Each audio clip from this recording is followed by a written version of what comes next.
Hey everyone, today I'm going to be talking about poaching, wildlife crime, and conservation in the United States.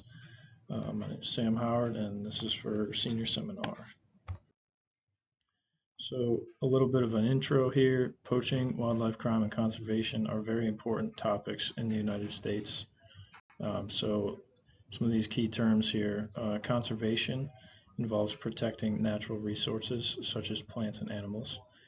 Wildlife crime is any action such as smuggling, trapping, poaching, and breeding that breaks the laws set in place. Poaching is the unlawful removal of wildlife. With these definitions in mind, the proposed research question is, what types of animals are being poached, and what are the issues with wildlife crime and conservation in the United States? So, key ideas. So, a little background from the literature reviews. Poaching issues and influences. So, hunting helps manage populations, it provides food, and is supported by many people around the United States. Poaching is basically the opposite of hunting, and illegal hunting creates issues which make it difficult for state agencies to manage. State agencies such as DWR, Department of Wildlife Resources, Conservation Police. Yeah. So, what animals are being poached according to the literature, and what are the issues? So, the first author used 67 reported poaching incidents of white-tailed deer in Fayette County, Iowa from 2000 to 2009 and analyzed the data to find poaching trends. The next article looked at bighorn sheep, and they're impacted according to the game wardens since their herd has a social structure that could be disrupted by poaching the larger male sheep. Another article said that data from 495 gray wolves collared in Wisconsin from 1979 to 2012 showed hunting seasons such as large game hunting seasons was linked to gray wolf mortality. An average of 30% of parrot nests analyzed by Wright experienced poaching, and geographical factors influence poaching of a plant called the American ginseng in Shenandoah National Park, Virginia. Authors found that habitat was also a very influential factor in poaching. So some of the key ideas continued here through the literature review. Conservation helps to monitor natural resources.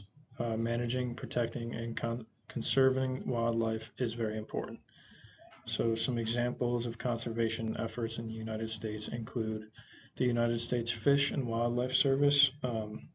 They make conservation management decisions using tactics such as species status assessments to make Endangered Species Act decisions.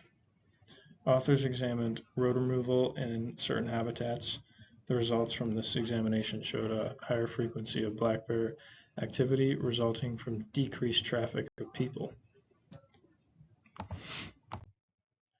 So some of the more key ideas and the vulnerabilities and solutions. Some species have unique vulnerabilities. Authors found that the survivability of the diamondback terrapin, which is a snake, is influenced by predators, injuries by boats, and hurricanes.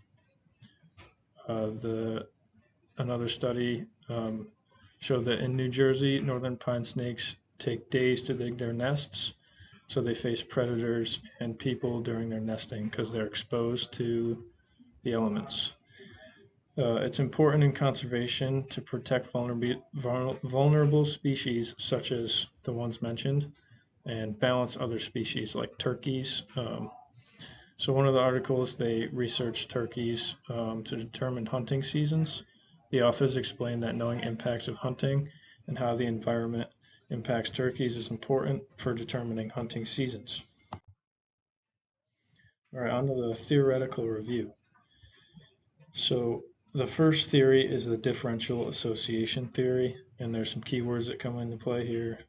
Values is what people think is important, interaction, talking with peers, and crime, wrongdoing that breaks the law. So authors mentioned how this differential association theory was used in other sociological studies to show how poaching is spread by family, friends, and how people influence one another. People are influenced by their surroundings, like their family, friends, peers, etc. Some of the limitations of this theory: it may not apply to an incident. If someone unknowingly violates the law, like keeping a fish out of season, they might not be influenced by peers, but so this would mean that differential association doesn't apply here. The next theory is the routine activities theory. Some key words that go along with this theory are guardian, which is basically law enforcement officers like conservation police who protect targets of poachers. Motivation means offenders who has the aspiration to commit the crime. Suitable target, which is a plant or animal desired by the poacher. So the crime occurs when someone becomes motivated, they find a target that's suitable, and no guardians are nearby to witness the crime. So some of the limitations of the routine activities theory are the difficulty of catching poachers, since part of the theory is the absence of a guardian. If a poaching incident lacks an attribute of routine activities theory, like no guardianship, motivation, or a suitable target, then the theory also does not apply. So onto the methodologies. So a lot of the articles, they use the analysis of existing data. So data is the information that is used to conclude research and exists in many different forms.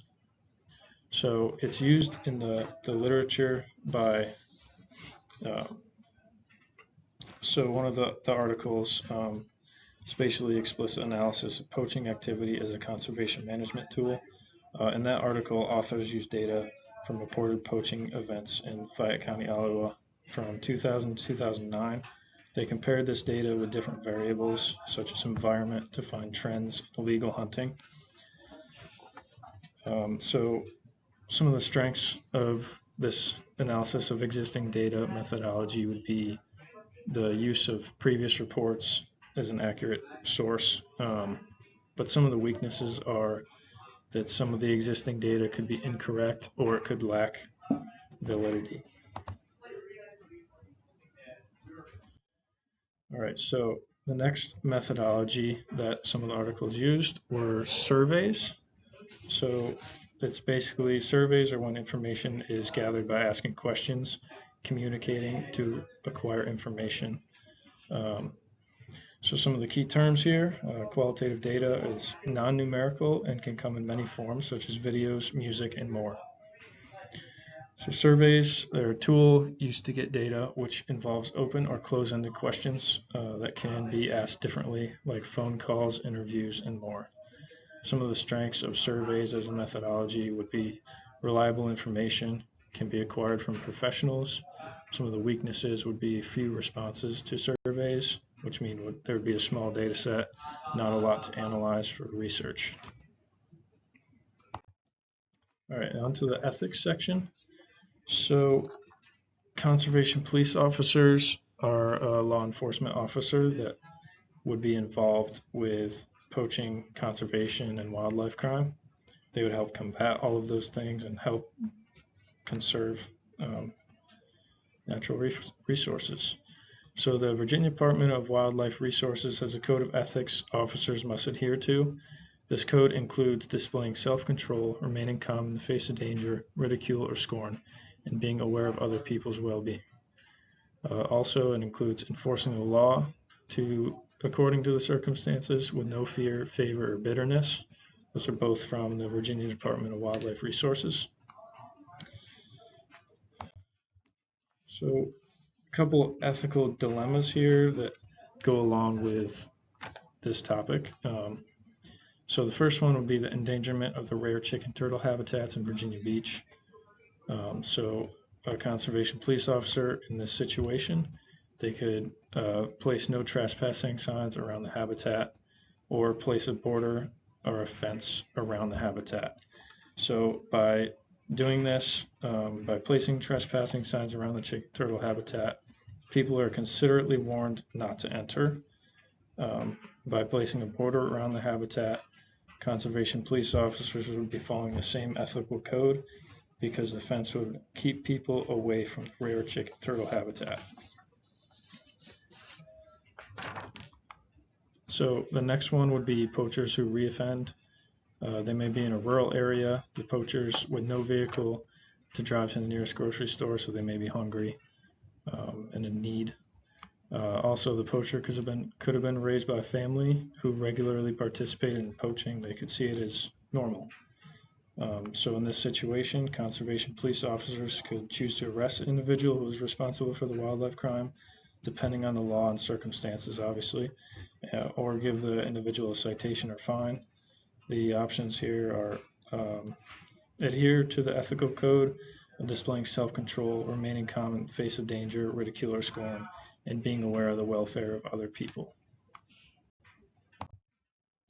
So in conclusion, poaching is a major issue in the United States, and many plants and animals are impacted by it, like deer, wolves, the American ginseng, and Shenandoah, bighorn sheep, turkeys, and more.